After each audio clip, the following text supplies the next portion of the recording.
안녕하십니까. son국권의 혼술 3월 20일 목요일에 인사드립니다. 윤석열 대통령에 대한 헌재의 탄핵 선고가 늦어지면서 직무 복귀 가능성이 상당히 높아졌죠. 상대적으로 이재명은 26일, 이제 6일 후면은 2심 재판 선고 결과가 나옵니다. 공직선거법. 그러면은 본인에 대한, 이재명에 대한 손절론이 야권에서부터 불거질 수밖에 없는 상황이 되니 이재명이 지금 막장으로, 전국을 막장으로 몰고 가는 모습입니다. 40여 헌법재판관 후보자를 임명하지 않는다고 해서 이 최상목 대통령 권한대행에게 협박을 했죠. 몸조심하라 이렇게 협박을 했는데, 오늘 이 40여를 임명하지 않는다고 최상목 대통령 권한대행 경제부총리죠 을 탄핵을 하겠다고 공식적으로 결정을 했습니다.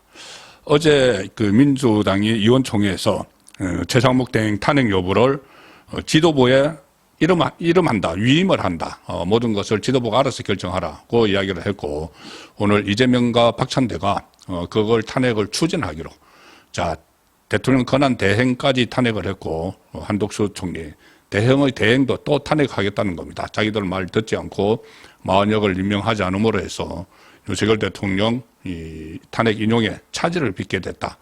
이런 판단으로 대행의 대행까지 탄핵을 하기로 결정을 했는데, 자, 그런데 최상목 대행이 만만치가 않습니다. 탄핵을 만약에 발의를 하면은 사퇴를 해버리겠다. 사퇴해버리겠다는 말이 지금 나왔습니다. 대통령 권한 대행의 대행이 스스로 사퇴를 해서 경종을 울리는 이 국기문란이죠. 국정마비죠. 이것도 하나의 윤석열 대통령이 계엄령 선포 이후로 이재명의 국정마비를 들었는데, 지금 이 상황이 전개되는 과정에서 다시 국정마비를 시도를 하기 때문에 지금 상당히 엄격한 시점이죠. 트럼프 새 정부가 들어서서 우리나라에 대해서 고관세 압박을 하고 있고, 민감 국가로 선정을 했다. 죄송합니다. 이런 압박이 들어오는 상황에서 경제, 그러니까 국정, 그리고 외교에 전념해야 될 대통령 권한 대행을 흔들기를 하니까 최상목 대행도 도저히 참지 못하겠다. 그리고 또 본인에 대한 협박도 막 잇따르고 있죠. 그래서 아예 사퇴를 해버리겠다는 말이 지금 나왔습니다. 상당히 긴박하게 움직일 가능성이 높은데, 오늘 중으로라도 일단 민주당은 40여를 임명하지 않는다고 해서 최상목 대통령 권한 대행에 대한 탄핵을 추진을 하기로 결정을 했다. 오늘 박찬대가 이제 이재명의 지침을 받았겠죠. 지시를 받았겠죠. 우원식 이 국회의장하고 같은 편들끼리입니다. 면담을 하고 나서 기자들에게 최상목 대행의 헌법 위배 사항을 묵과하지 않고 탄핵 절차를 개시할 것이다. 절차를 개시할 것이다. 시기와 절차는 논의하기로 했다. 자, 이제 이재명에게 또 보고를 해서 결재를 맡아야 되겠죠. 최상목 대행 탄핵이 불가피하다는 것에 대해서는 국회의장도 동의하고 있다.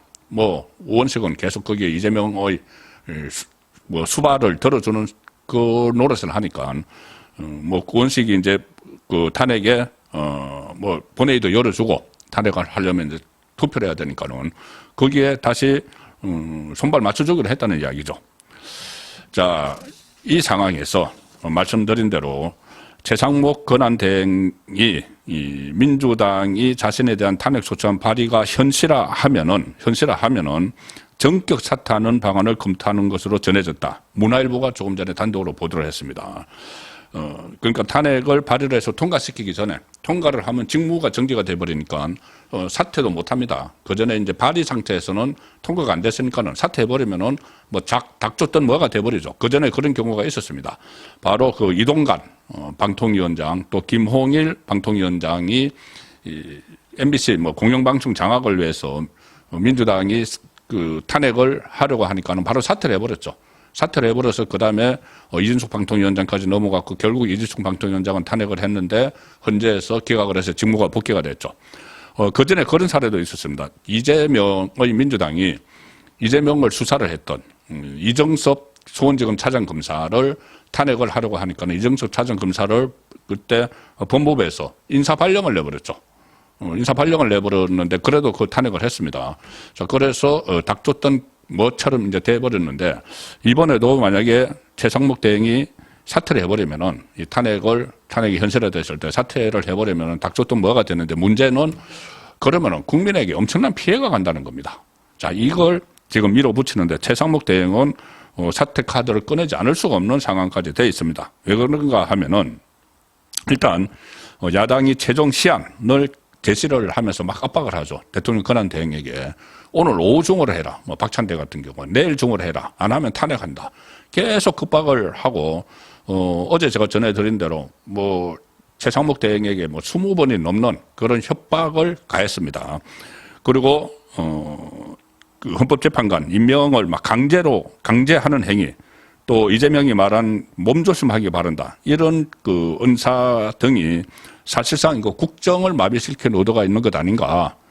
윤석열 대통령이 그 이후로 계엄령을 선포를 했다고 강조를 하고 있는데 그 다음 탄핵 절차가 진행이 되면서도 또 국정을 마비시키고 있다. 대통령 권한 대행에게 이렇게 협박을 하는 것은 그렇다면은 그대로 당할 수만은 없죠. 그래서 맞불 카드, 대응 카드를 준비하는데 그것이 선제 전격 사퇴다는 것입니다. 문화일보 취재에 의하면은 정부 고위 관계자하고 여권 인사들을 취재를 했는데 최상목 권한 대행이 주변에 아무래도 자진 사퇴가 불가피한 상황이 올 수도 있다는 취지의 말을 계속했다고 합니다. 주변 참모들이나 아니면 국무위원 장관들에게 했겠죠. 이렇게 압박을 하고 협박을 하고 심지어 그 당 대표, 야당 대표라는 사람이 뭐 몸조심하라 이렇게까지 협박을 하는 거라면은 뭔가 자진 사퇴가 불가피할 수도 있다. 그리고 정부 내부에서도 최상목 권한 대행 사퇴 이후 전국 흐름, 절차적 문제에 대한 실무 논의가 이미 이루어졌다는 말도 있습니다. 대통령 권한 대행이 자진 사퇴하는 건 사상 초유의 일이죠. 그러면 누가 결재를 할 것인가? 대통령은 직무가 정지가 되어 있고 대통령 권한 대행이 사퇴를 하면 최종 결재권자는 누군가? 이런 또 새로운 논란이 일어날 수가 있기 때문에 거기에 대한 준비도 하고 있다. 절차적 문제에 대한 실무 논의도 이루어졌다는 겁니다. 그러니까 상당히 진전이 됐다는 이야기죠. 전격 사퇴가. 물론 대통령 권한 대행의 자진 사퇴가 헌정사에서 전례를 찾기 어려운 일이기 때문에 이런 일이 일어나는데, 자, 최상목 대행은 최근 들어서 원래 경제 관료 출신이죠. 트럼프 2기 행정부에서 내뿜는 뭐 관세 전쟁, 민감 국가 여기에 대응하느라고 이것을 국가 명운을 가를 만한 그 현안이 산적해 있는데 계속 대통령 총리 탄핵에 이어서 권한 대행 탄핵하겠다. 이 야당의 정치적 목적에 의한 공격이 계속되니까 그게 끌려다닐 수만은 없다는 이야기입니다. 끌려다닐 수만은 없기 때문에 전격 사퇴 카드까지도 고민 중이다. 아마 이 외에 다른 방법이 없을 것 같습니다. 또 탄핵을 한다고 해서 직무 정지가 되고 또 뭐 헌법재판소로 가고 이것은 정말 피로감이 엄청나게 쌓이죠, 국민에게도. 그래서 차라리 전격 사퇴를 하겠다는 거고, 만약에 전격 사퇴를 하게 되면은 절차적인 여러 가지 논란이 있지만 이주호 교육부총리가 다시 권한 대행을 맡는 상황까지도 지금 갈 수가 있습니다. 민주당이 어제 무슨 뭐 자기들끼리 심야 비상위원총회를 열어서 이게 이제 어제 그 오전에 이재명이 협박을 했죠. 최상목에 대한 협박을 하고 나니까는 심야의 위원총회를 열어서 최상목 대행 탄핵 소추 추진 여부를 당 지도부에 위임하기로 결정을 했고 오늘 이재명의 결재를 받아서 박찬대가 발표를 한 겁니다. 정부 관계자는 이렇게 이야기합니다. 문화일보에 국정에만 전념하겠다는 게 공식 입장이다. 최상목 대행은. 그런데 야당의 반헌법적 행위를 두고 볼 수 없다는 목소리도 상당하다. 이렇게 이야기했습니다. 자, 이 사태가 어떻게 전개될지 모르지만 이재명이 자기 재판, 2심 재판 선고가 다가오면서 윤석열 대통령에 대한 헌재 선고가 내려지지 않고 있으니까 지금 전국을 완전히 막장으로 몰고 가는 그런 행태를 보이기 시작을 했는데 그게 그대로 최상목 대행도 끌려다니지는 않겠다는 의지를 지금 밝히고 있는 상황입니다. 더 진전된 사항 그리고 자세한 내용은 오늘 저녁 7시 라이브 선거권은 정치쇼에서 보내드리도록 하겠습니다. 감사합니다.